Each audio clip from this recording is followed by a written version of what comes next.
কামৰূপ উকিল সন্থাৰ তৰফৰ পৰা মুখ্যমন্ত্ৰী মহোদয়লৈ উপায়ুক্ত মহোদয়ৰ জৰিয়তে এখন মেমৰেণ্ডাম দিবলৈ আহিছিলোঁ আৰু ইয়াত আহি দেখিছোঁ এতিয়া সন্থাৰ তৰফৰ পৰা কেনেকুৱা মন্তব্য দিছে মোৰ কথা নাই। মোৰ ব্যক্তিগত মন্তব্য, চৰকাৰে যোৱাকালি অতিৰিক্ত টিয়াৰ গেছ প্ৰয়োগ কৰাৰ ফলত আমি এজন সতীৰ্থ হেৰাইছোঁ বুলি মোৰ সন্দেহ হৈ আছে।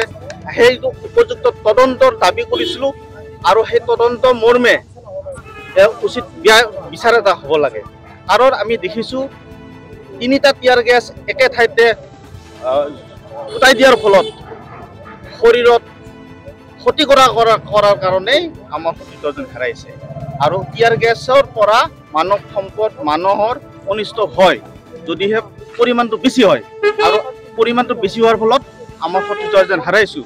আৰু কথা হ'ল টিয়াৰ গেছ প্ৰয়োগৰ কিছুমান নিয়মাৱলী আছে, হিচাপতকৈ বেছি টিয়াৰ গেছ প্ৰয়োগ কৰাত বাধা আছে, বিভিন্ন মানৱ অধিকাৰৰ কথা আছে, গণতান্ত্ৰিক আন্দোলন। টিয়াৰ গেছ প্ৰয়োগ কৰাৰ পৰিৱেশ আচলতে হোৱাই নাছিল। কেনেকুৱা পৰিস্থিতিত টিয়াৰ গেছ প্ৰয়োগ কৰিব লাগে আৰু কালি কেনেকুৱা পৰিস্থিতি হৈছিলে, প্ৰয়োগ কৰা পৰিস্থিতি হোৱা নাছিল। সেইকাৰণে আমি তদন্ত বিচাৰিছোঁ। আইনী কাৰ্যসূচী আমি এতিয়াও চিন্তা কৰা নাই। আমি আইনী কাৰ্যসূচীৰ পিছত আমি হয়তো এটা মেজিষ্ট্ৰেট এনকুৱাৰী অলৰেডি পুলিচ বিভাগে দিয়া বুলি শুনিছোঁ।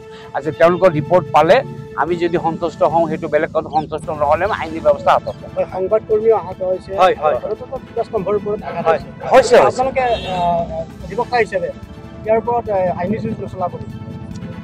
বৰ্তমান চৰকাৰৰ যিটো শুনক, আমি অন্যায়ৰ বিৰুদ্ধে যুঁজাত আমাৰ কোনো আপত্তি নাই, আমি যুঁজিম। কিন্তু যেহেতু বৰ্তমান এটা মেজিষ্ট্ৰেট ইনকুৱাৰী অলৰেডি আমাৰ পুলিচ ডিপাৰ্টমেণ্টৰ আয়ুক্ত দি থৈছে, সেইখনৰ ওপৰত ভিত্তি কৰি আমি পৰৱৰ্তী স্কিম বা আমাৰ পৰৱৰ্তী পদক্ষেপ আমি হাতত ল'ম।